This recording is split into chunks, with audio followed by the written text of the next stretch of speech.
Reporting on news about your community, Steve Angeles. Balitang America. Weeknights on TFC. Steve Angeles reports. Kapamilya, nandito tayo in San Diego for Comic-Con San Diego International. Ito ang pinakang biggest, most bonggang celebration of comic books, superheroes, pop culture. So let's see what they've got going on right here. Superheroes assembled in San Diego for 4 days to celebrate the annual comic convention. As attendees flocked in costume, various creators showcased their art, expanding the horizons of the comic book world. A drive around the block for a good cause. The Filipino Workers Center and the Center for Asians United for Self-Empowerment, or CAUSE, were both on board in bringing voters to a vote center in LA's Eagle Rock neighborhood this past weekend via a jeepney. You can vote on your phone and then it gives you a QR code and they just scan it. It is super special to be in this actual vehicle for change, and to make voting something that's fun, something that's a community event, because there's so much at stake at this election, and we really need our voices heard as Filipinos. It was a short drive from the Filipino-owned Oinkster to a vote center, but it came complete with a karaoke machine and, of course, the ballots. The mobilization brought much excitement to the voters like the De La Rosa family. Yay! We're voting, right, Mama? Super cool. It's the same thing, like in the Philippines, they attract you with jeepney to go to the voting station. CAUSE, led by Filipino-American Nancy Yap, has been holding multiple events with different Asian-American communities in hopes to drive up the voter turnout.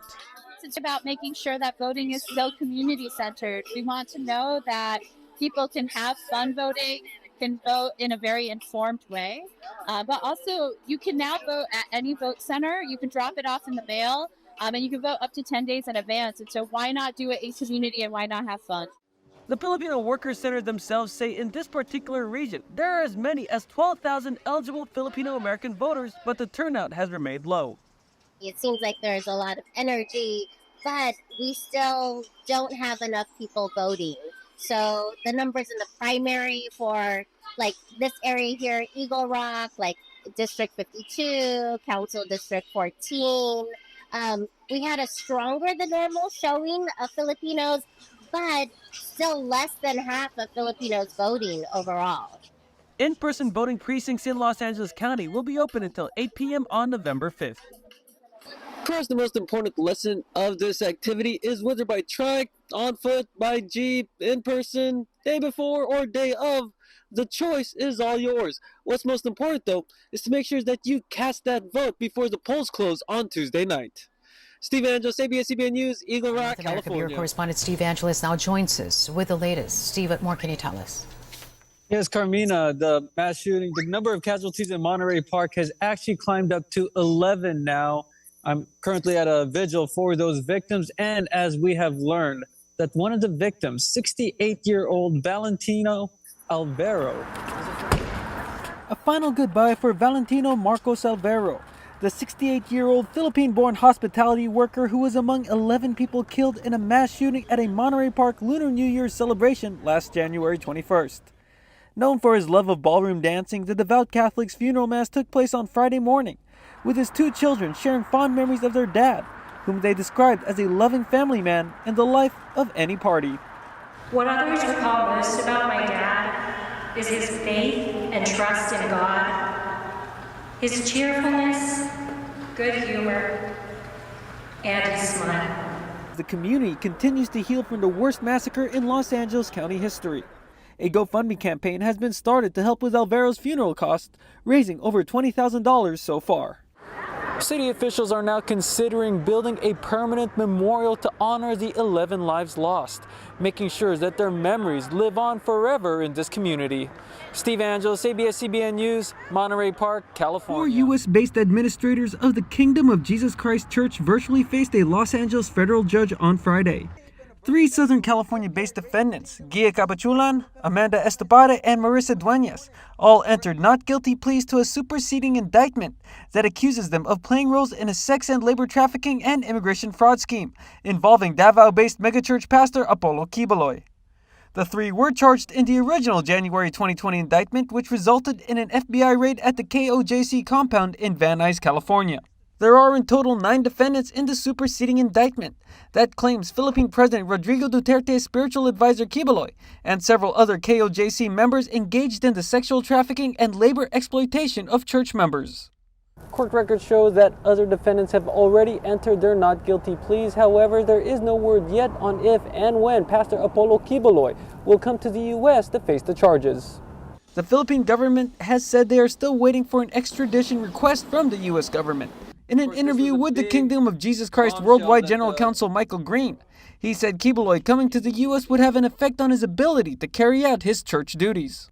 One of the things that's for certain is if he comes to from the Philippines, he will not be allowed to return to his church and his congregation worldwide.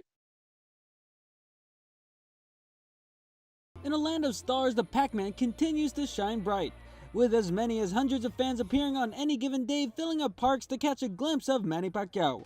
Inside the gym and at the TV studios, the Filipino boxer continues to dazzle special guests and take pics with celebs. From YouTuber Logan Paul to NBA stars like Klay Thompson and Karl Anthony Towns and to fellow fighters like Miguel Cotto, Pacquiao continues to be an attraction.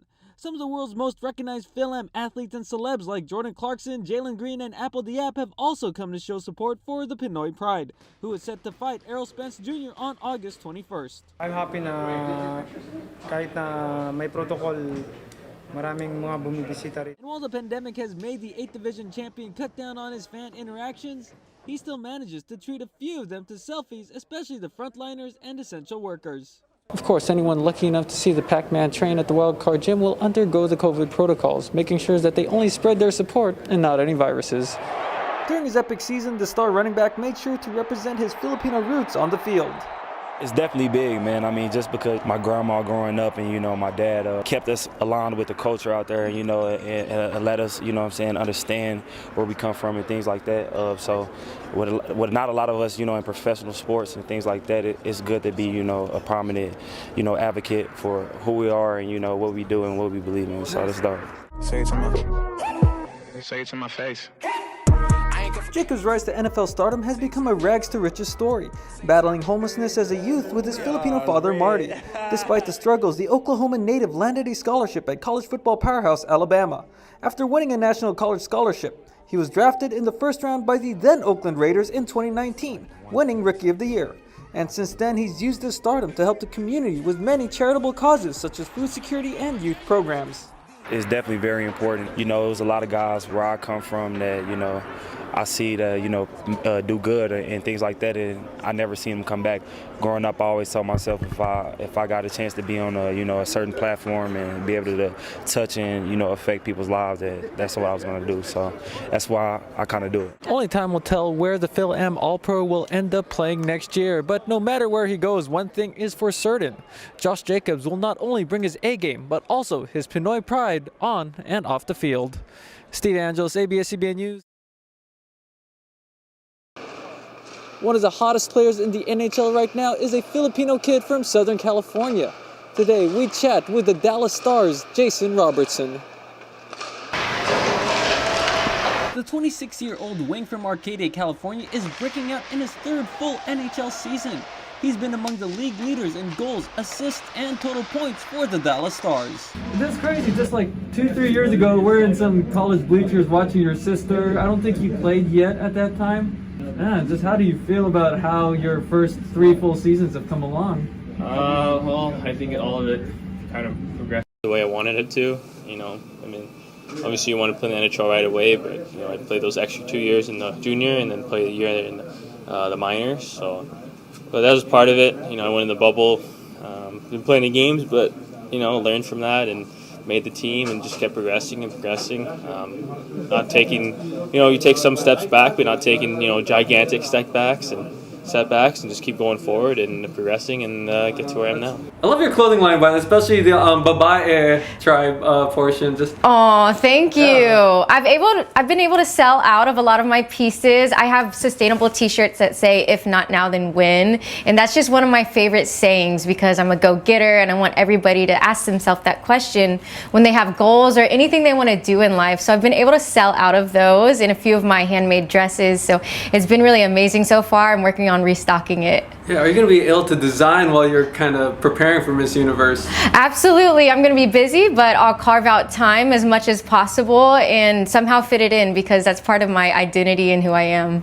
Nice. And yeah, I like how you mentioned the identity because in all your media interviews, ever since you won Miss Texas also, you've proudly represented your Philippine roots. Just, I mean, how important was it to have this to kind of represent during these moments? Well, I think it's so important to tell your story and who you are. I'm a Texas Filipina. I'm very proud of it. I'm very proud to be a Texan. And also, Filipinos, as you know, they love pageantry. They're the biggest supporters. And I just want to show them that I love them and kind of tell the world and America who we are. We're hardworking. We have a rich culture of amazing food, amazing style, amazing fashion. And I think America needs to know more about it. Well, according to Wikipedia, you only started in 2020? In 2020, yes. So I started at age 26, a little bit late in the pageant game, but because I was a little bit older, I felt a sense of urgency and I really just hunkered down and focused. This is it. You're bringing the movie to OFW. You're going to be watching with some OFW. What does it mean to be doing this for them? It's a very, very important night for us and for us, Filipinos as well. Nakaka-proud to be part of something like this. Hubs have not stopped after that one in Bamban Town, Tarlac Province, with the mysterious Mayor Alice Guo, whom we are still investigating. We just did. Amazing cats, very talented. They need to be on the world stage around the world. Amazing Filipino talent, and we are so proud to have you, Mr. International Christian Babylist.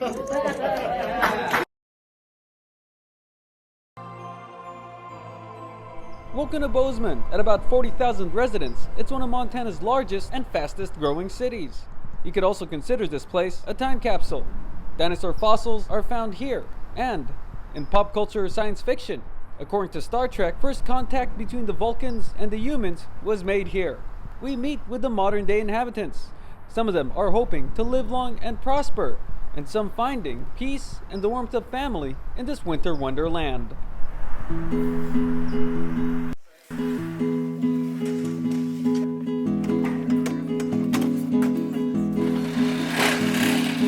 Are you guys excited to donate some money for the auction tomorrow for the kids in the orphanage or what? Anything to help the kids, Yeah, for sure. I wouldn't mind dropping in a couple dimes in that box. What dimes? I gotta help out the less fortunate, right? Yeah. What makes you do that? Well, because we were in that position once too, right? So, for sure. The few Filipinos that call this place home took a unique path to get here, like Ron and Nante Kroon, who were adopted along with their sister from the Philippines. We knew we weren't gonna stick in the orphanage, it's not, everybody knows you don't wanna get stuck in an orphanage. And the Emmy goes to Kept, 6 Decades of Servitude, ABS-CBN, the Filipino Channel. Araw-gabi, ako lang nagbabantay, wala sa akin tumutulong. Walang bayad din. Wala. Sumisigaw sila sa iyo. Minumura pa ako sa niya. Pagkain ko, First, I'd like to thank God for giving us the ability and the platform to tell stories like Kept. On behalf of Troy, Jer, Danny, and Mike, we're thankful to receive this Emmy for this story about modern-day slavery. This comes at a time when many forms of freedom are under fire, whether it's freedom of choice, forced into isolation by a virus, or governments attacking press freedom. We dedicate this win to our kapamilya at ABS-CBN throughout the globe. Grabe kapamilya! So much things to do here at San Diego Comic-Con. I guess that's it for this year. So para sa Patrolling Filipino, I am Iron Man. Not Char Char. I'm Steve Angeles. I love you 3000.